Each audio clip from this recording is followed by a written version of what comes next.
क्या हो अगर एक सबसे कमजोर और फट्टू सा लड़का अचानक से एक ऐसी S class system ability awaken कर ले जिसे देखकर लिटरली गॉड्स के भी पसीने छूट जाएं। Welcome to the S series. आज हम जिस एनिमे की कहानी को एक्सप्लेन करने वाले हैं उसमें हमारे मेन कैरेक्टर का लेवल अप इतनी भयंकर स्पीड से होता है कि बाकी सारे ओपी कैरेक्टर्स उसके आगे बच्चे लगते हैं। इस एनिमे में एक्शन और थ्रिल का ऐसा डोज है जो तुम्हारा दिमाग हिला देगा। तो अपने ईयरफोन्स लगा लो और चलो इस बवाल स्टोरी को बिना किसी पकाने वाले फिलर के शुरू करते हैं।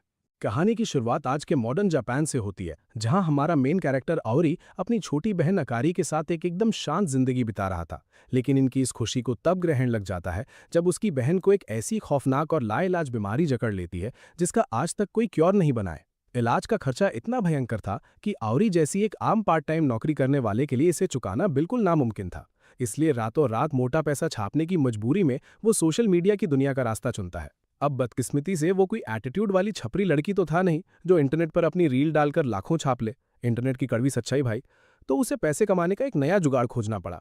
उसने डिसाइड किया कि वो एक ऐसा मोस्ट हेटेड यूट्यूबर बनेगा जिसे लोग सिर्फ इसलिए देखें क्योंकि वो उससे सख्त नफरत करते हैं और चाहते हैं कि उसे उसके कर्मों की सजा मिले। उसका सोशल मीडिया प्रेजेंस तब रॉकेट की तरह उड़ने लगा जब उसने बड़े बड़े प्रोफेशनल फाइटर्स को चैलेंज करना शुरू किया। वो कैमरे के सामने उन पर अचानक से हमला कर देता, बिना किसी इज्जत के उन्हें बुरी तरह पीटता, उन पर थूकता और फिर एक फट्टू की तरह वहां से भाग निकलता। इन हरकतों ने देखने वालों का खून खौला कर रख दिया। वो लोग उसे एक कायर और कचरा इंसान बुलाते थे जो कभी आमने सामने की फेयर फाइट नहीं जीत सकता। लेकिन आउरी को इन गालियों से रत्ती भर फर्क नहीं पड़ता था, क्योंकि इसी नफरत से उसके व्यूज और चैनल की रीच आसमान फाड़ रही थी। हाल ही में उसने एक बेहद पॉपुलर एमएमए क्रिएटर पर धोखे से हमला करके उसकी जमकर धुलाई कर दी और फिर पुलिस के आने से पहले ही वहां से रफू चक्कर हो गया। ये कांड पूरे शहर में आग की तरह फैल गया। आउरी हर तरफ लोगों को यही बात करते हुए सुनता है कि इस जेक पॉल जैसे बदतमीज यूट्यूबर की जमकर हड्डियां तोड़नी चाहिए। पर हमारा ओपी आउरी एकदम चिल मारता है। वो अपने फोन में कमेंट्स चेक करता है जहां लोग उसके लिए भयंकर नफरत उगल रहे थे, लेकिन उसे घंटा फर्क नहीं पड़ता। वो बस जोर से हंसता है और अपनी कमाई देखता है जो इस वक्त पूरी तरह से आसमान छू रही थी। कुछ ही देर बाद वो अगले स्टेशन पर उतरता है और उस अस्पताल में जाता है जहां उसकी बहन अकारी पिछले कुछ वक्त से भर्ती थी। वो देखता है कि अकारी चुपचाप अपने फोन को घूर रही है, इसलिए वो उसे लेटकर थोड़ा आराम करने को कहता है। अकारी उसे प्यार से जवाब देती है कि वो पूरे दिन से आराम ही कर रही थी और अब वो अपने भाई से बात करना चाहती है। और वो पूछती है कि तुम इतनी देर से कहाँ थे। अब हाउरी उसे अपने पैसे कमाने के इस काले सच के बारे में बता तो सकता नहीं था, इसलिए वो झूठ बोल देता है कि उसे कुछ जरूरी काम निपटाने थे और वो उसी में बिजी था। वो उसे मिठाइयों का एक पैकेट पकड़ाता है, लेकिन अकारी बहुत अच्छे से जानती थी कि मीठे के मामले में उसका भाई कितना बड़ा लालची है।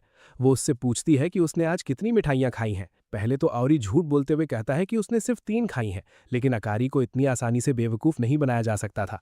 वो उसे सच उगलने को कहती है, जिस पर आउरी मानता है कि यहाँ आने से पहले वो 6 केक डकार चुका है। अकारी उसे डांटते हुए कहती है कि उसे अपनी सेहत का ज़्यादा ख्याल रखना चाहिए और दिन में बस एक ही मीठी चीज़ खानी चाहिए। फिर वो माँ की तरह पूछने लगती है कि क्या वो ठीक से अपना ध्यान रख भी रहा है या फिर सिर्फ रात भर जाग रहा है और अपने कपड़े तक नहीं धो रहा। थोड़ी देर बाद वो अपना केक खाना शुरू करती है, लेकिन शायद उतना सा केक भी उसके कमजोर शरीर के लिए ज्यादा था और उसे जोर से खांसी आने लगती है। ये देखकर आउरी की जान हलक में आ जाती है और वो घबराकर नर्स को बुलाने भागता है, लेकिन अकारी उसका हाथ पकड़कर रोक लेती है और कहती है कि वो ठीक हो जाएगी। अकारी को खुद समझ नहीं आ रहा था कि उसका शरीर उसका साथ क्यों छोड़ रहा है, लेकिन आउरी उसे हिम्मत ना हारने के लिए कहता है। वो बताता है कि सिर्फ 1 महीने में वो दोनों अमेरिका जा रहे हैं, जहां एक बेहतरीन डॉक्टर उसका इलाज करेगा और उसकी सारी बीमारियां जड़ से खत्म कर देगा। अकारी अभी भी थोड़ी परेशान थी, क्योंकि उसने सुन रखा था कि अमेरिका में एक छोटी सी पट्टी का बिल भी इंसान को सड़क पर ले आता है। पर उसका भाई उसे टेंशन ना लेने को कहता है। वो उसे तसल्ली देता है कि सब कुछ उसके कंट्रोल में है और उसकी तगड़ी कमाई की वजह से पैसों की कोई कमी नहीं होगी। बाद में आउरी अनाथ आश्रम के उन दिनों को याद करता है जब बूढ़े वार्डन सभी अनाथ बच्चों को सिखाते थे कि हालात चाहे कितने भी मुश्किल क्यों ना हो, हमेशा सही रास्ते पर चलना चाहिए। लेकिन आउरी इस सीख के बिल्कुल खिलाफ जा चुका था। अगर मेहनत से अच्छे पैसे कमाने का कोई भी सीधा रास्ता होता तो वो पक्का वही करता, लेकिन बदकिस्मती से उसे कभी किसी अच्छे स्कूल में पढ़ने का मौका नहीं मिला और उसके पास सिर्फ एक ही चीज बची थी, उसका फौलादी शरीर जो लड़ाई झगड़ों में बहुत आगे था। वो सोचता है कि कैसे उसने अनाथालय की सारी शिक्षाओं को तोड़ दिया है, लेकिन अब उसे इन बातों से रत्ती भर फर्क नहीं पड़ता। अगर अकारी की जान बचाने के लिए उसे पूरी दुनिया को आग भी लगानी पड़े तो वो बिना सोचे ऐसा कर देगा। इस बात को 1 महीना बीत चुका था और ये अपने सोशल मीडिया अकाउंट से बिल्कुल गायब था। लोगों में अफवाहें फैल रही थीं कि या तो किसी गुस्से में भरे गुंडे ने उसे हमेशा के लिए शांत कर दिया है या फिर उसने पूरी तरह से संन्यास ले लिया है। लेकिन आउरी असल में जिंदा था और अपने एक कमरे के छोटे से घर में बिल्कुल चिल कर रहा था। वो जनरल स्टोर से लाए गए पुडिंग खा रहा था और फोन पर अकारी से बात करते हुए पूछ रहा था कि क्या उसे भी थोड़ा खाना है। अकारी खुशी से जवाब देती है कि उसे चॉकलेट पुडिंग बहुत पसंद आएगी। इसलिए आउरी वादा करता है कि जब वो अगली बार उससे मिलने आएगा तो अपने साथ पुडिंग जरूर लाएगा। वो अपने जिंदगी से काफी खुश लग रहा था और जल्द ही फोन हाथ में पकड़े हुए गहरी नींद में सो जाता है। रात के वक्त जब वो अच्छे अच्छे सपने देख रहा था तभी एक जोरदार आवाज से झटके में उसकी नींद खुल जाती है और जैसे ही वो अपनी आंखें खोलता है उसकी रूह कांप उठती है, क्योंकि उसके ठीक ऊपर एक अजीब सा आदमी एक भारी हथौड़े लिए खड़ा था। वो घुसपैठिया बिना सोचे समझे सीधा आउरी पर हथौड़ा दे मारता है, लेकिन अपनी ओपी फुर्ती के दम पर वो सही वक्त पर वहां से हटकर बच जाता है। मार से बच निकलने पर वो हमलावर उसे गुस्से में गाली देता है और लगातार 3 और खतरनाक हमले करता है, लेकिन इस बार उसका निशाना आउरी का फोन था। एक बार फिर आउरी बाल बाल बचते हुए छलांग लगाता है और खुद को बचा लेता है, लेकिन आखिरी मोमेंट में उसका फोन उसके हाथ से छिटक कर नीचे गिर जाता है। बस यही वो पल था जब आउरी का दिमाग ठनकता है। उसे एहसास होता है कि ये अजीब हथौड़े वाला साइको उसके पीछे नहीं बल्कि उसके फोन के पीछे पड़ा है। शुक्र है इससे पहले कि वो आदमी फोन को चकनाचूर कर देता, आउरी फुर्ती से अपना फोन वापस झपट लेता है और अपनी जान बचाकर घर से बाहर भागने लगता है। आउरी ने हमलावर को चकमा देने की उम्मीद में एक अच्छी रोशनी वाले पार्क की तरफ दौड़ लगाई और भागते भागते ही अकारी को मैसेज किया कि उसके घर में एक पागल घुसपैठिया घुस आया है। अकारी खौफ में उसे लगातार मैसेज करती है, उसे वहां से भागने और पुलिस के पास जाने को कहती है, लेकिन भागने या फिर पुलिस को बुलाने की बजाय ये बेवकूफ मौत को सिर पर देखकर भी फोन पर अपनी बहन से चैटिंग कर रहा है। भाई यमराज पीछे हथौड़े लिए दौड़ रहा है और इसे अपनी टाइपिंग स्पीड चेक करनी है। इससे पहले कि आउरी कुछ और समझ पाता, वो हमलावर एक बार फिर उसके बिल्कुल सामने आ धमकता है और उस पर जोरदार वार करता है, लेकिन इस बार भागने की बजाय वो वहीं डटकर खड़े रहने और पलटवार करने का फैसला करता है। वो एक जोरदार किक मारकर उस भारी हथौड़े को ब्लॉक कर देता है, जिसे देखकर हमलावर की भी आंखें फटी रह जाती हैं। फिर आउरी अपना काउंटर अटैक लॉन्च करता है, जिसे वो घुसपैठिया बड़ी आसानी से रोक लेता है। आउरी बिना रुके अपने मुक्कों की बरसात जारी रखता है और बीच में एक तगड़ी किक भी जड़ता है, लेकिन उसके सारे अटैक्स या तो हवा में खाली चले जाते हैं या फिर वो हथौड़े वाला साइकोपैथ उन्हें चुटकियों में रोक लेता है। वो घुसपैठिया एक बार फिर आउरी के हाथों से उसका फोन छीनने की कोशिश करता है और बस इंच भर से चूक जाता है। आउरी का दिमाग सुन्न पड़ चुका था, उसे रत्ती भर भी अंदाजा नहीं था कि आखिर ये पागल इंसान चाहता क्या है। तभी वो घुसपैठिया चिल्लाकर उसका पूरा नाम पुकारता है। वो कहता है कि वो जानता है कि आउरी एक क्रिंज यूट्यूबर है जिसका काम बिना किसी बात के भड़काऊ वीडियो डालना और लोगों को ट्रिगर करना है। वो खुलेआम बेइज्जती करते हुए कहता है कि उसने इसके वीडियो देखे जरूर हैं पर अपनी मर्जी से नहीं, और इसके वीडियो इतने घटिया होते हैं कि उन्हें देखकर उसे सच में उल्टी आ जाती है। भाई ने बिना लड़े ही ईगो डिस्ट्रॉय कर दिया। ये सब सुनकर आउरी को लगता है कि ये आदमी उन्हीं नफरत करने वाले हेटर्स में से एक है जिसने उसे सबक सिखाने का ठेका ले लिया है।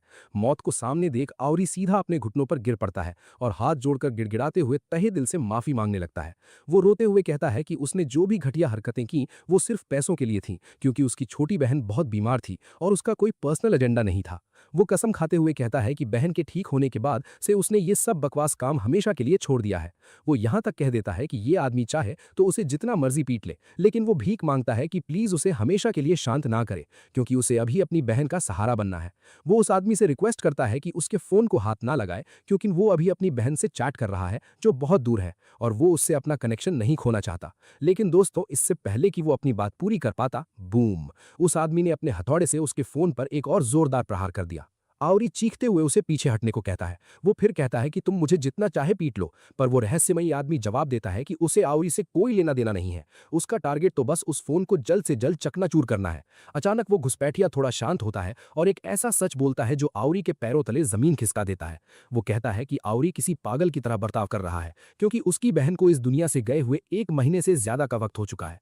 आउरी इस भयानक सच को एक्सेप्ट ही नहीं कर पाता। वो चिल्लाता है कि अगर उसकी बहन जा चुकी है तो वो अपने फोन पर लगातार किससे बात कर रहा है।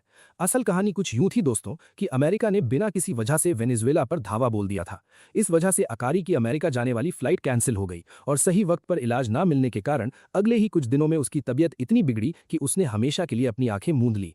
अपनी प्यारी बहन को खोने का दर्द आउरी के लिए इतना भयानक था कि वो इस सच्चाई को हजम ही नहीं कर पाया। सदमे में वो अपनी बहन के अंतिम संस्कार तक में नहीं गया और खुद को एक अंधेरे कमरे में कैद कर लिया। वो पागलों की तरह लगातार अकारी को मैसेज भेजता और उससे एक रिप्लाई की भीख मांगता रहता। फिर एक दिन जब वो उदासी में डूबा जंक फूड खा रहा था, तभी स्क्रीन पर कुछ ऐसा हुआ जिसने उसके रोंगटे खड़े कर दिए। उसके मैसेज पर रीड का टिक आ गया और अकारी का रिप्लाई आया। आउरी को अपनी ही आंखों पर यकीन नहीं हो रहा था। उसे लगा ये कोई मजाक है, लेकिन वो टाइप करने वाली बिल्कुल अकारी ही लग रही थी, क्योंकि उसे वो सारे गहरे राज पता थे जो सिर्फ अकारी को पता हो सकते थे। इस घटना ने आउरी को पूरा यकीन दिला दिया कि स्क्रीन के उस पार कोई और नहीं बल्कि उसकी असली अकारी ही है।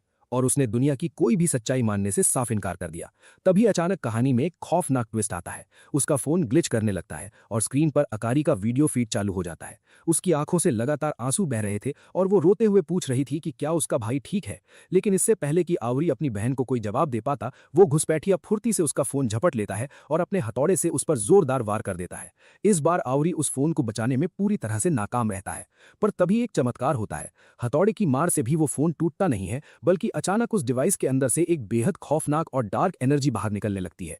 और देखते ही देखते अकारी उस फोन से निकलकर भौतिक रूप में आवरी के ठीक सामने खड़ी हो जाती है। अपनी बहन को सामने देखकर आवरी को अपनी आंखों पर भरोसा नहीं होता।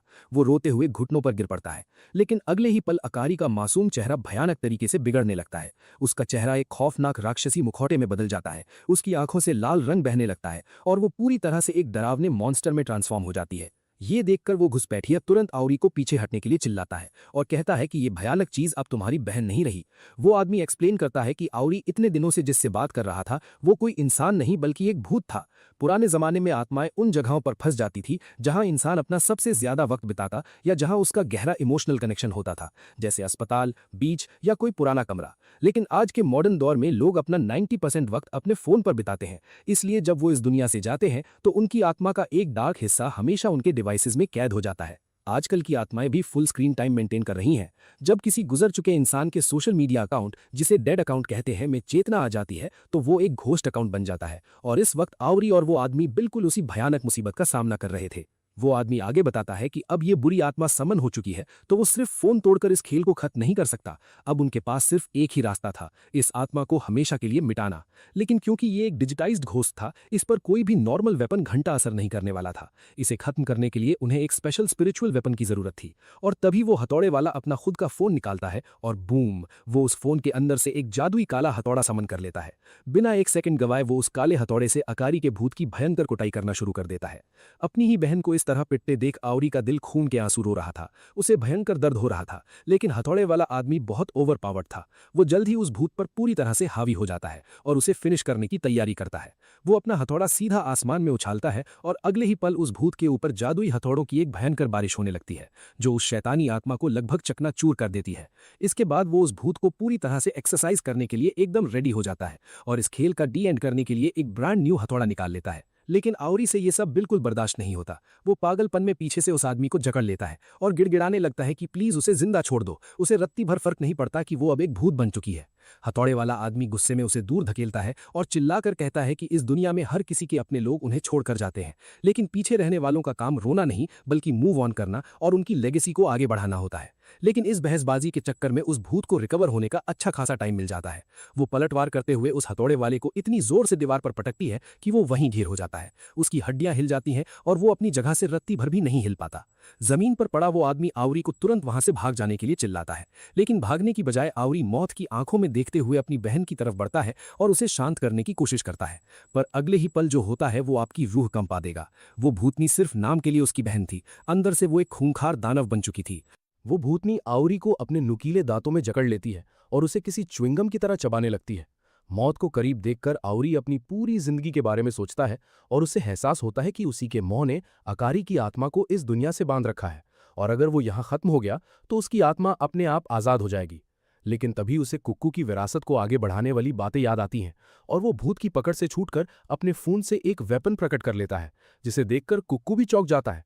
आवरी फाइनल क्लैश के लिए तैयार हो जाता है और अपनी ही नीली ज्वाला वाली तलवार से अपनी ही बहन पर वार कर देता है, जिससे वो भूतनी बौखलाकर आवरी को जमीन पर बेहोश कर देती है। थोड़ी देर बाद जिस अकेडमी से कुक्कू आया था वहां से कुछ लोग इन्वेस्टिगेशन करने आते हैं और पूछते हैं कि आवरी ने अपनी बहन के भूत को कैसे शांत किया। कुक्कू ने उन्हें बताया कि आवरी के पास ज्वाला की तलवार है। उनके लीडर ने एटीट्यूड में कहा कि ये कोई बड़ी बात नहीं है, लेकिन तभी कुक्कू ने खुलासा किया कि उसकी तलवार असल में नीली थी। ये सुनकर वो सब सन्न रह गए और लीडर ने तुरंत कहा कि वो आवरी को अपने साथ मीडन एकेडमी ले जा रहे हैं, जहां उसका सर्वाइव करना, सीखना या खत्म हो जाना सिर्फ उस पर निर्भर करेगा। अगली सुबह जब आवरी की नींद खुली तो उसने खुद को एक अजीब से कमरे में पाया, जिसे उसने कोई महंगा होटल समझ लिया। उसे पिछली रात की कोई घटना ठीक से याद नहीं थी और उसे लगा कि उसने एक बहुत बुरा सपना देखा था जिसमें उसकी बहन इस दुनिया से चली गई और भूत बन गई। फिर अचानक एक हथौड़े वाला आदमी आया और अंत में उसे अपनी स्पेशल एबिलिटीज से अपनी बहन के भूत को हराना पड़ा।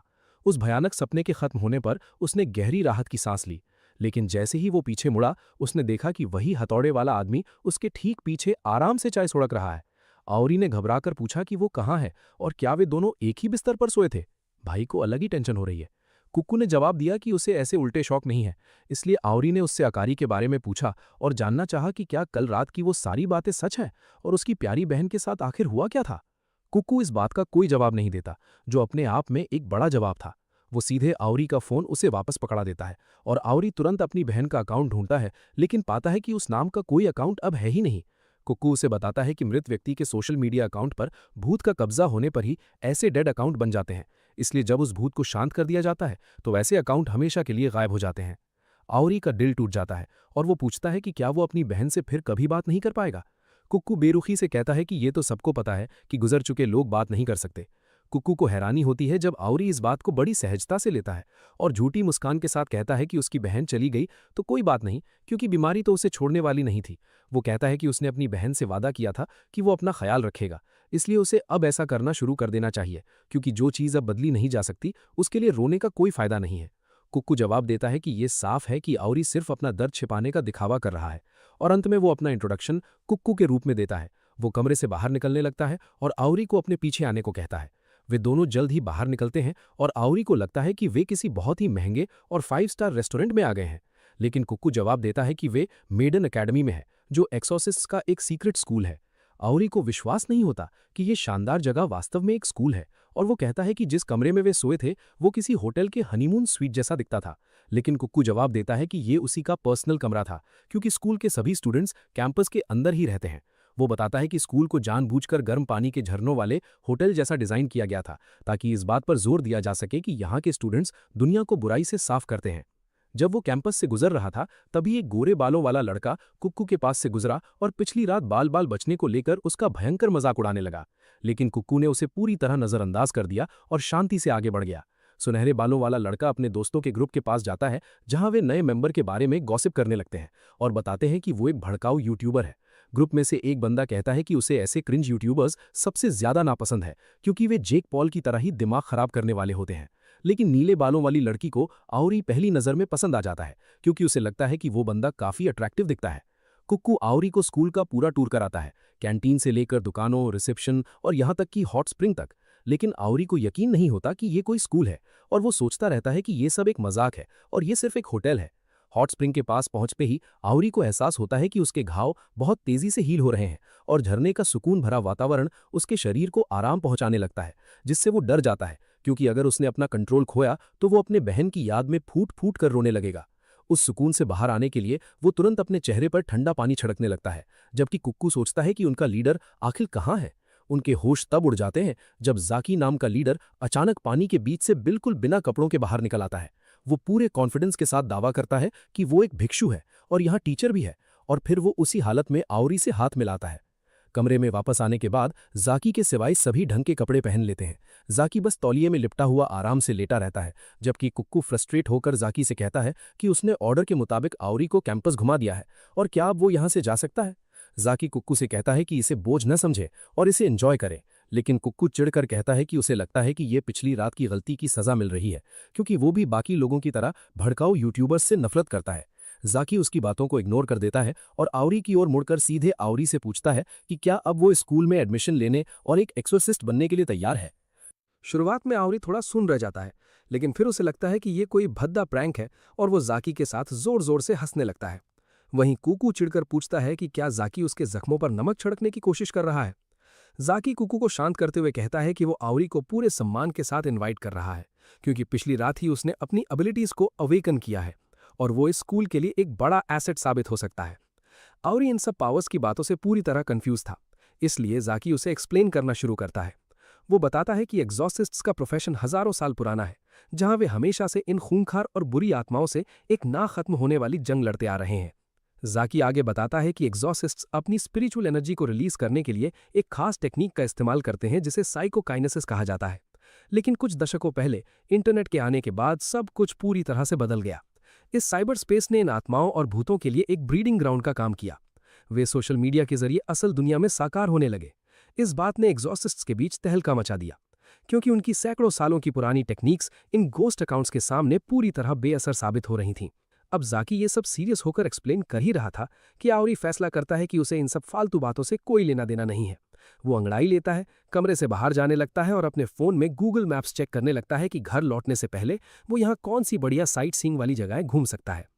जाकी तुरंत उसे रोकता है और पूछता है कि वो दुम दबाकर क्यों भाग रहा है। क्या उसे अपनी खुद की क्षमताओं और कल रात हुए उस अजीब हादसे के बारे में जानने की कोई क्यूरियोसिटी नहीं है? आउरी दो टोक जवाब देता है कि उसे सच में कुछ नहीं जानना है और ना ही उसे इन भूतों और एग्जॉर्सिस्ट्स के ड्रामे में कोई दिलचस्पी है।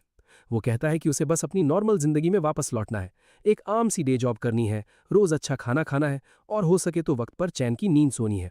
वो ये भी साफ कर देता है कि वो अपना यूट्यूब चैनल कभी भी दोबारा शुरू नहीं करेगा। उसने वो सारा रेज बेटिंग का ड्रामा सिर्फ इसलिए किया था ताकि वो इतने पैसे कमा सके जिससे अपनी बीमार बहन के ट्रीटमेंट में मदद कर सके।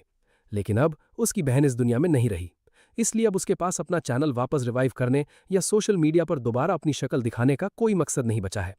वो भारी मन से कहता है कि वो अंदर से पूरी तरह खोखला हो चुका है और अब बस अपनी बोबा टी पीते हुए कुछ वक्त खुद के साथ अकेले बिताना चाहता है। इतना कहकर वो वहां से जाने लगता है, लेकिन जाकी तेजी से उसके पास पहुंचता है और एक ऐसा सवाल दागता है जो सब कुछ बदल देता है। क्या तुम ये नहीं जानना चाहते कि असल में तुम्हारी बहन के साथ क्या हुआ है और उसकी मौत का असली जिम्मेदार कौन है?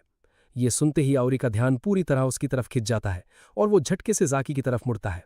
जाकी एक हल्की सी मुस्कान के साथ कहता है कि उसकी बहन की मौत सिर्फ उसकी मेडिकल कंडीशन की वजह से नहीं हुई थी, क्योंकि वो तो कई महीनों से एकदम स्टेबल थी। वो बताता है कि असल में उसकी बहन का मर्डर एक बेहद पावरफुल गोस्ट अकाउंट ने किया था। ये सच सुनते ही आउरी का चेहरा गुस्से और दर्द से काला पड़ जाता है। उसे अपनी बहन की वो आखिरी पुकार याद आने लगती है जब वो अपने डेथ बेड पर तड़पते हुए बिना सांस लिए पाए आउरी से मदद की भीख मांग रही थी। जाकी दावा करता है कि जिस गोस्ट अकाउंट ने उसकी बहन की जान ली है वो हमेशा उन लोगों को अपना शिकार बनाता है जिनका इस दुनिया से बहुत गहरा लगाव होता है, और जब भी उसके शिकार मरते हैं तो उनकी आंखों से हमेशा खून के आंसू बहते हैं, बिल्कुल वैसा ही जैसा उसकी बहन के साथ हुआ था। गुस्से में उबलते हुए आउरी पूछता है कि वो राक्षस इस वक्त कहाँ है। जाकी उसे ताना मारते हुए कहता है, अगर तुझे पता चल भी गया तो तू कर क्या लेगा?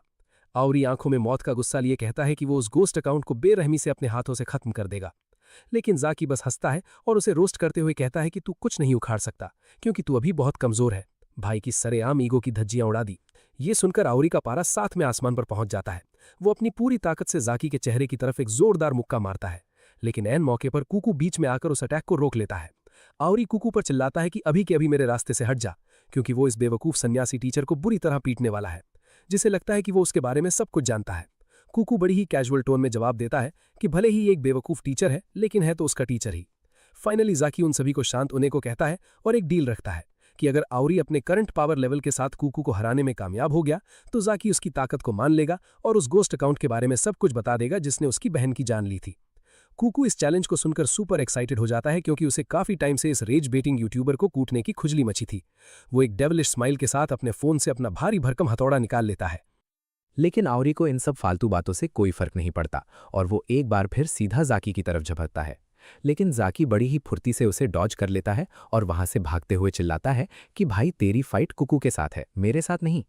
वहीं आउरी पागलों की तरह उसका पीछा करते हुए चीखता है कि वो यहाँ उसके इन बकवास गेम्स के लिए नहीं आया है, क्योंकि इस पूरी दुनिया में वो जिससे सबसे ज्यादा प्यार करता था उसे बेरहमी से मार दिया गया है। इससे पहले कि वो जाकी को पकड़ पाता, कुकू पीछे से उसकी पीठ पर एक जोरदार प्रहार करता है, जिससे आउरी धड़ाम से जमीन पर गिर पड़ता है। कुकू उसे अपना मुंह बंद रखने को कहता है और ताना मारता है कि उसकी ये छोटी सी दुख भरी कहानी उसे कोई स्पेशल नहीं बनाती, क्योंकि इस एकेडमी में हर दूसरे बंदे की यही कहानी है। कुकू को समझ आ जाता है कि आउरी इतनी आसानी से उसके साथ नहीं लड़ेगा, इसलिए वो एक रेज बैटर को ही रेज बैट करने का मास्टर स्ट्रोक खेलता है। वो एक नीच कमेंट पास करता है कि तुझे हथौने से पीटने में कल रात तेरी बहन को पीटने से भी ज्यादा मजा आ रहा है। लो भाई, कुकू ने तो सीधा इसके ईगो पर ही हथौड़ा मार दिया। बस इतना सुनना था कि आउरी का खून खौल उठता है। वो तुरंत अपने पैरों पर खड़ा होता है और जाकी से कहता है कि इस हथौड़े वाले बेवकूफ की चटनी बनाने के बाद वो उससे सारी डिटेल्स उगलवा लेगा। इतना कहकर आउरी पलक झपकते ही कुकू की तरफ डैश करता है और उसे अपनी कोहनी से मारने की कोशिश करता है, लेकिन कुकू अपने हथौड़े से उस अटैक को ब्लॉक कर लेता है और उसे पीछे धकेल देता है। इस हाई वोल्टेज ड्रामे को देखकर वहां से गुजरने वाले सारे स्टूडेंट्स अट्रैक्ट हो जाते हैं और इस फाइट का अंजाम देखने के लिए वहीं रुक जाते हैं। आउरी तुरंत एक और पंच जड़ने के लिए आगे झपटता है, लेकिन कुकू उसे डॉज कर लेता है और उसके बाद आउरी के लगातार आ रहे स्ट्रेट पंचेस को भी आसानी से चकमा दे देता है। कियो, जो कि एक गॉथ लड़की है, कहती है कि ये बिल्कुल किसी के ड्रामा जैसा फील हो रहा है, जहां उसे मजबूरन एक रेज बैटर और एक हथौड़े वाले छपरी को देखना पड़ रहा है जो खुद को बहुत कूल समझता है। दीदी को हर जगह ड्रामा ही दिखता है। वहीं कठपुतली स्टूडेंट कहती है कि भाई रोज रोज किसी रेज बैट यूट्यूबर को ऐसे रियल लाइफ में लड़ते हुए देखने का मौका कहाँ मिलता है। रेन भी आउरी की इन एबिलिटीज से काफी इंप्रेस था, क्योंकि कुकू के खिलाफ इस तरह की हाथापाई में टिक पाना हर किसी के बस की बात नहीं है। सिर्फ ईमो ही वो इकलौता बंदा था जो इस फाइट को रोकना चाहता था, क्योंकि उसे पता था कि इसका अंजाम बिल्कुल भी अच्छा नहीं होगा। फाइट में वापस आए तो कुकू आउरी पर एक और जोरदार हैमर स्लैम मारता है, लेकिन आउरी भी कोई कच्चा खिलाड़ी नहीं था। वो अपने ब्लॉक से उस डैमेज को सोख लेता है, लेकिन उसे एहसास हो जाता है कि ये अटैक्स बहुत ज्यादा पावरफुल हैं और एक छोटी सी गलती इस फाइट में उसका गेम ओवर कर सकती है। आउरी थोड़ा पीछे हटने और दूरी बनाने के लिए डॉज करने का फैसला करता है, लेकिन तभी कुकू अपना हथौड़ा फेंकता है जो सीधा आउरी के मुंह पर जाकर लगता है। इस तबाही का शोर बाकी टीचर्स का ध्यान भी अपनी तरफ खींच लेता है। वो सब वहां इकट्ठा होने लगते हैं और यहाँ तक कि खुद प्रिंसिपल भी वहां आ धमकती हैं ये देखने के लिए कि आखिर ये सारा तमाशा क्या है।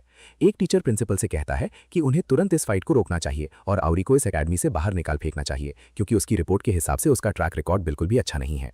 लेकिन प्रिंसिपल उसे अपनी बकवास बंद करके चुपचाप तमाशा देखने को कहती हैं। प्रिंसिपल मैडम को भी बिग बॉस देखने का पूरा शौक है। कुकू आउरी से कहता है कि एक रेज बैटर की इस तरह से कुटाई करने में उसे परम आनंद आ रहा है।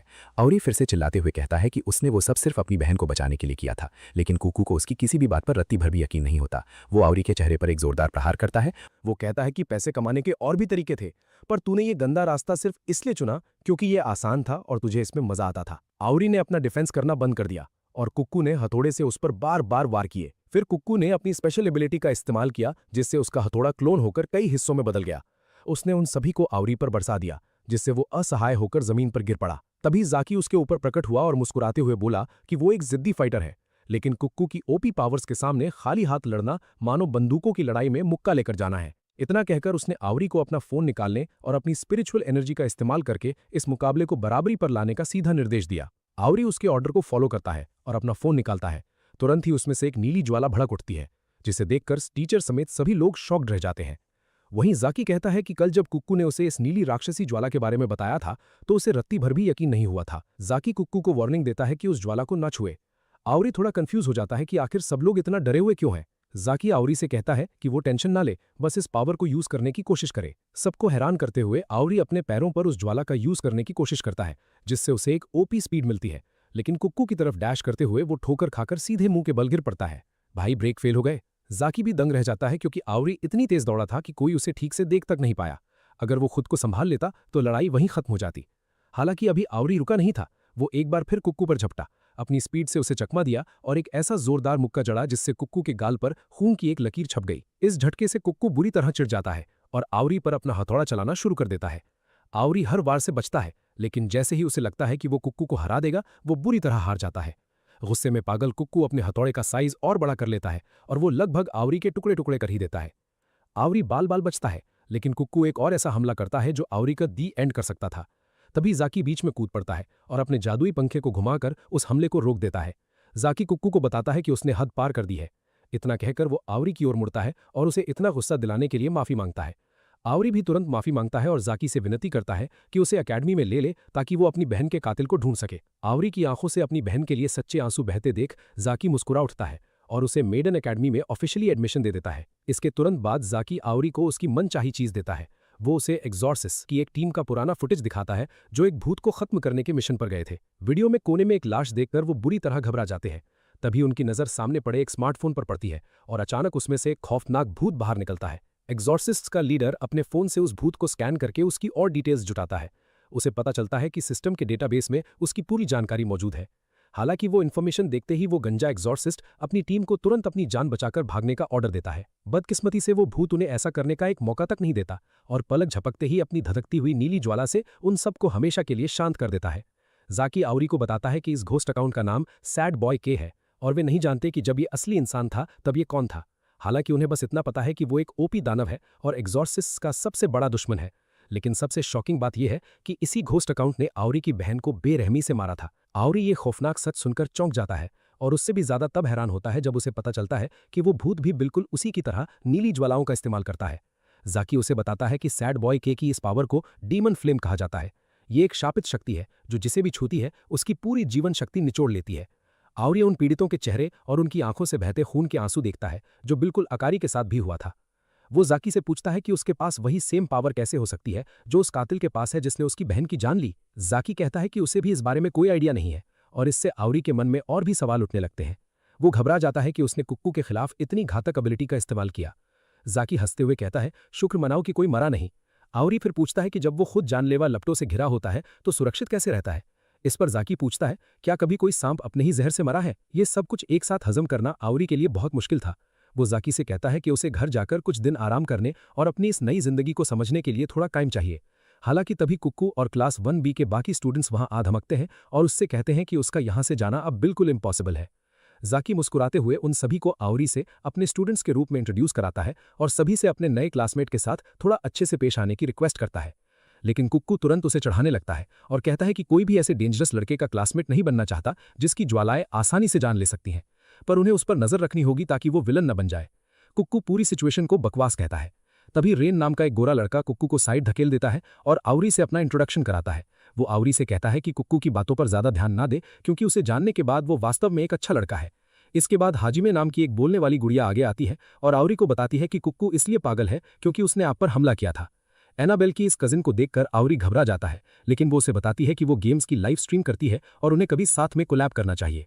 रेन तुरंत आउरी से सेल्फी के लिए तैयार होने को कहता है, जबकि उसके बाकी क्लासमेट्स इन अतरंगी लोगों को अपनी केओटिक जिंदगी जीते हुए देखते रहते हैं। इसके बाद जाकी आउरी से कहता है कि उसे एक फुल फ्लेज्ड एग्जॉर्सिस्ट बनने से पहले एक और टेस्ट पास करना होगा। वो ट्रेनिंग रूम में ले जाता है जहां उसकी कॉम्बैट पावर्स को नापने के लिए एक सुनहरा यंत्र तैयार रखा था। जाकी आउरी से कहता है कि यदि वो ये टेस्ट पास कर लेता है तो उसे एग्जॉर्सिस्ट के रूप में बैटल ग्राउंड में भेज दिया जाएगा और जल्द ही उसकी मुलाकात सैड बॉय के से हो जाएगी। अपनी बहन के कातिल का सामना करने के ख्याल से आउरी पूरे जोश से भर जाता है और जाकी को टेस्ट शुरू करने के लिए कहता है। जाकी एक बटन दबाता है और सुनहरे लैंप से 2 गुलाबी जिन बाहर निकल आते हैं। जाकी उसे सचेत करता है कि ये आर्टिफिशियल स्पिरिट्स हैं जिनका इस्तेमाल एक्सोसिस्ट्स को ट्रेनिंग देने के लिए किया जाता है और इस टेस्ट को पास करने के लिए आउरी को ऐसी 100 आत्माओं को धूल चटाना होगा। वो उसे इन आत्माओं को कम आंकने की गलती ना करने की वार्निंग देता है, लेकिन हमारे आउरी भाई तो पूरे जोश में थे। वो अपने फोन से अपनी नीली ज्वाला वाली खतरनाक तलवार समन करता है और एक झटके में सामने आई पहली आत्मा का काम तमाम कर देता है। पर तभी अचानक जाकी टेस्ट बीच में ही रोक देता है। आउरी हैरान होकर पूछता है कि उसने ट्रेनिंग क्यों रोकी, लेकिन उसे अगले ही पल जवाब मिल जाता है। अचानक उसका सिर चकराने लगता है और वो अपना बैलेंस खो देता है। जाकी उसे अपने फोन की बैटरी चेक करने के लिए कहता है क्योंकि वो उसकी स्पिरिचुअल पावर से सीधे कनेक्टेड है। स्क्रीन पर बैटरी 0% शो हो रही थी, मतलब आउरी ने अपनी पूरी ताकत एक झटके में फूंक दी थी और अब वो एक डेड फोन की तरह पूरी तरह यूजलेस हो चुका है। ये सब देखते ही आउरी बेहोश होकर गिर जाता है। जब उसकी आंखें खुलती हैं तो वो देखता है कि सब लोग बड़े मजे से ट्रेडिशनल जापानीज खाना खा रहे हैं। जाकी उसे बताता है कि कुक्कू के साथ उस भयंकर फाइट के बाद वो पहले ही थका हुआ था और ये ट्रेनिंग टेस्ट सिर्फ इसलिए रखा गया था ताकि उसे पता चल सके कि पावर खत्म होने पर कैसा फील होता है। आउरी को बात तो समझ आती है, लेकिन वो इस बात से हैरान था कि इतनी जल्दी खाने का टाइम कैसे हो गया, जबकि उसे लगा था वो कुछ ही मिनट बेहोश रहा है। जाकी उसे डरावना सच बताता है कि बैटरी खत्म होने के बाद वो पूरे 5 घंटे तक बेहोश रहा था। और जरा सोचो, अगर वो किसी असली मिशन पर होता तो इस दौरान तो उसकी जान ही चली जाती, और अगर वो बच भी जाता तो उसकी ये कमजोरी पूरी टीम को भारी पड़ती। आउरी को एहसास होता है कि उसे अभी बहुत लंबी ट्रेनिंग की जरूरत है, लेकिन जाकी उसे दिलासा देता है कि इतनी जल्दी हार मत मानो, क्योंकि इस शॉर्ट सर्किट ने यह तो दिखा दिया कि उसके पास कितनी भारी पावर है। आउरी अभी भी अपनी हार से निराश था, पर जाकी उसे ताकत वापस पाने के लिए खाना खाने को कहता है। वो उसे वार्निंग देता है कि असली परीक्षा ठीक 1 हफ्ते बाद है और उसके पास सिर्फ एक ही मौका होगा। अगर वो फेल हो गया तो उसे पकड़कर बुरी तरह टॉर्चर किया जाएगा। ये सुनते ही आउरी कांप उठता है। जाकी बताता है कि एकेडमी के बहुत से लोग ये मानते हैं कि उसका कनेक्शन सैड बॉय के साथ है, जिसने अनगिनत एक्सोसिस्ट्स को मौत के घाट उतारा है, और वो लोग आउरी से बदला लेने के लिए पागल हो रहे हैं। अगर आउरी एक काबिल एक्सोसिस्ट नहीं बन पाया तो उसे डेंजरस डिक्लेयर करके खत्म कर दिया जाएगा, इसीलिए उसे अपनी जान बचाने के लिए जी जान से मेहनत करनी होगी। इतना कहकर सब अपने कमरों की तरफ निकल जाते हैं। आउरी कुक्कू से पूछता है कि उसका कमरा कहाँ है, तो कुक्कू उसे झाड़ते हुए कहता है कि इतनी बेवकूफ़ी मत करो, वो लोग उसे जैसा खतरनाक इंसान बिना निगरानी के कभी अकेला नहीं छोड़ेंगे। भाई को लगा था उसे कोई वीआईपी रूम मिलेगा, पर उसे तो कुक्कू की निगरानी में रहना है। आउरी को कुक्कू के साथ ही रूम शेयर करना पड़ेगा। कुक्कू तो इससे बिल्कुल भी खुश नहीं है, लेकिन जिम्मेदारी तो लेनी ही थी। अचानक आउरी कुक्कू को एक अजीब और अनसैटिस्फाइड नजरों से देखने लगता है, जिससे कुक्कू को लगता है कि ये लड़का रूम शेयरिंग से नाखुश है।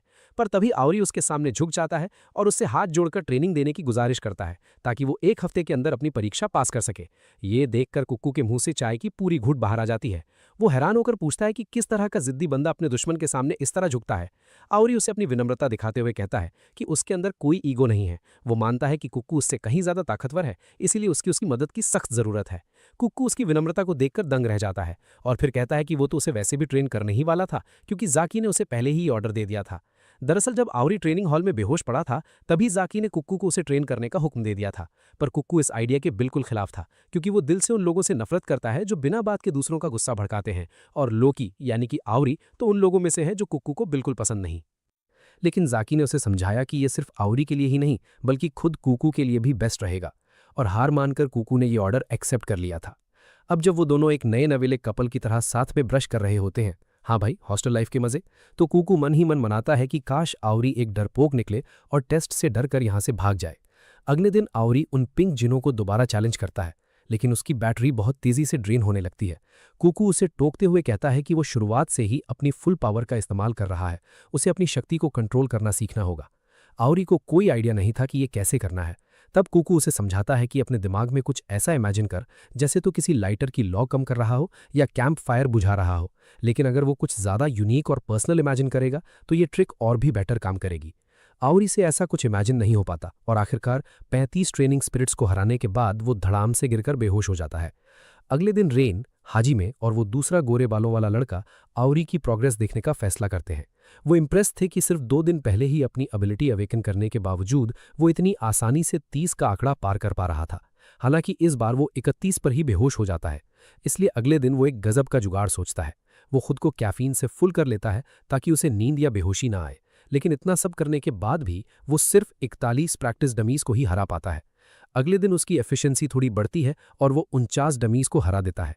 यहाँ तक कि क्लास की वो गौथ लड़की भी अब ये देखने आ जाती है कि आखिर ये बंदा कर क्या रहा है। आउरी चाहे जो कर ले वो आधे का आंकड़ा भी पार नहीं कर पा रहा था, और कुक्कू उसे बार बार कुछ ऐसा इमेजिन करने के लिए कहता रहता है जो उसे अपनी पावर कंट्रोल करने में मदद करे। छठे दिन के अंत तक भी आउरी की कोई प्रोग्रेस नहीं होती और वो इस फ्रस्ट्रेशन से बचने के लिए स्टफ्ड बंस खाने का फैसला करता है। कुक्कू उस पर भड़कता है कि कल उसका इतना बड़ा टेस्ट है और वो इतना केयर फ्री कैसे हो सकता है, क्योंकि जाकी मजाक नहीं कर रहा था जब उसने कहा था कि अगर वो फेल हुआ तो यहाँ के लोग उसे तड़पा तड़पा कर उसका गेम ओवर कर देंगे। कुक्कू अपने लुक्स को फ्लॉन्ट करते हुए आउरी को डराता है कि जब यहाँ के लोग उससे निपटेंगे तो उसकी सिर्फ हड्डियां ही बचेंगी। ये बात सुनकर आउरी को अचानक कुछ याद आता है। वो कहता है कि उसे तुरंत घर जाना होगा।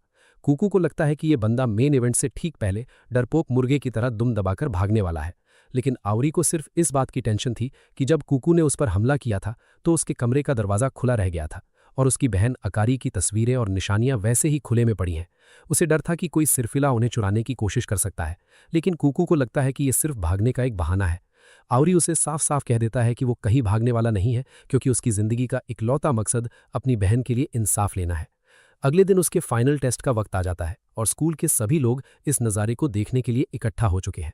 जो टीचर्स आउरी की एबिलिटीज़ की वजह से उससे नफरत करते थे, उन्हें पूरा यकीन था कि वो फेल हो जाएगा और वो उसे हमेशा के लिए रास्ते से हटा देंगे।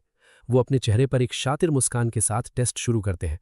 आउरी अपनी फ्लेम स्वॉर्ड से आर्टिफिशियल स्पिरिट्स को तेज़ी से हराना शुरू करता है, लेकिन वो अभी भी अपनी पावर को कंट्रोल नहीं कर पा रहा था। 30 स्पिरिट्स को हराने से पहले ही उसकी बैटरी 30% ड्रॉप हो जाती है। उसके क्लासमेट्स उसे अपना बेस्ट देने के लिए चीयर करते हैं, तभी कुक्कू के अंदर का कीड़ा जाग उठता है और आउरी को जलील करना शुरू कर देता है। वो उसे एक फालतू रेज बेटर कहता है जो सिर्फ बड़ी बड़ी बातें बनाता है, लेकिन असल में उसके बस का कुछ नहीं है। उसके क्लासमेट्स कुक्कू पर भड़क जाते हैं और पूछते हैं कि वो ये क्या बकवास कर रहा है, लेकिन कुक्कू के चेहरे पर एक घमंडी स्माइल होती है और वो एक प्रोफेशनल रेज बेटर को ही रेज बेट करने में लगा रहता है। भाई ने लोहे को लोहे से काटने वाली निंजा टेक्निक लगा दी। जल्द ही आउरी से नफरत करने वाले लोग भी इस बहती गंगा में हाथ धोने लगते हैं और उस पर जोर जोर से चिल्लाने लगते हैं। वो उसे ताने मारते हैं कि जल्दी से फेल हो जाओ और तमाशा खत्म करो, लेकिन आउरी उनकी गालियां सुनते हुए भी लगातार आर्टिफिशियल स्पिरिट्स को हराता रहता है। ये सब सुनकर उसे वो समय याद आ जाता है जब उसने पहली बार रेज बेट कंटेंट बनाना शुरू किया था और उस वक्त मिलने वाले नेगेटिव कमेंट्स ने उसे अंदर तक डरा दिया था। उसने हार मानने का सोच लिया था, लेकिन जब भी वो अपनी बहन को खून खांसते हुए देखता तो उसे एहसास होता कि इस दुनिया में इससे ज़्यादा डरावना कुछ नहीं है। वो अपनी बहन के इलाज के लिए पैसे कमाने की खातिर कुछ भी करने को तैयार था, और उसी पल उसने अपने हेटर्स को उन लोगों के रूप में देखना शुरू कर दिया था जो अपनी नफरत के जरिए उसे पैसे कमाने में मदद कर रहे थे। उस पल ने उसे अपने इमोशंस को कंट्रोल करना सिखाया था, और आज आउरी उसी फीलिंग का इस्तेमाल करके अपनी पावर को सही तरीके से चैनलाइज कर पाता है। अब उसकी फ्लेम स्वॉर्ड छोटी और कहीं ज़्यादा शार्प हो जाती है और वो बिना बेहोश हुए 100 प्रैक्टिस डमीज को चकनाचूर करने में कामयाब हो जाता है। ये देखकर किसी को अपनी आंखों पर यकीन नहीं होता, लेकिन जाकी को समझ आ जाता है कि ये सब कुक्कू के मास्टरमाइंड प्लान का हिस्सा था। कूकू ने जानबूझकर भीड़ को आउरी के खिलाफ भड़काया ताकि वो एक रेज बेटर वाले माइंडसेट में जा सके और इसी बफ की वजह से वो अपनी पावर को कंट्रोल कर पाया। हालांकि वो लंबे बालों वाला बंदा जो आउरी से सबसे ज्यादा नफरत करता था, उससे ये रिजल्ट हजम नहीं होता। वो फिर से मशीन चालू कर देता है और टेस्ट डमीज का सबसे पावरफुल और खूंखार वर्जन समन कर लेता है। लेकिन किस्मत से आउरी भी सिर्फ टेस्ट पास करके सेटिस्फाइड नहीं था। वो अपने अंदर के शैतान को खुला छोड़ देता है और उन खतरनाक स्पिरिट्स को भी बेरहमी से तबाह कर देता है। अंत में वो पूरे 161 स्पिरिट्स का खात्मा कर देता है और तभी मशीन की पावर खत्म हो जाती है। हर कोई सन्न रह जाता है क्योंकि आउरी ने अभी अभी एक टेस्ट में सबसे ज्यादा स्पिरिट्स को हराने का रिकॉर्ड तोड़ दिया था। वहीं जाकी आउरी को कूकू के साथ पैर करने के लिए मन ही मन अपनी पीठ थपथपाता है। अगले दिन आउरी ऑफिशियली अपना स्कूल शुरू करता है और ये जानकर उसे जोर का झटका लगता है कि उन्हें यहाँ नॉर्मल बच्चों वाले बोरिंग सब्जेक्ट्स भी पढ़ने पड़ेंगे।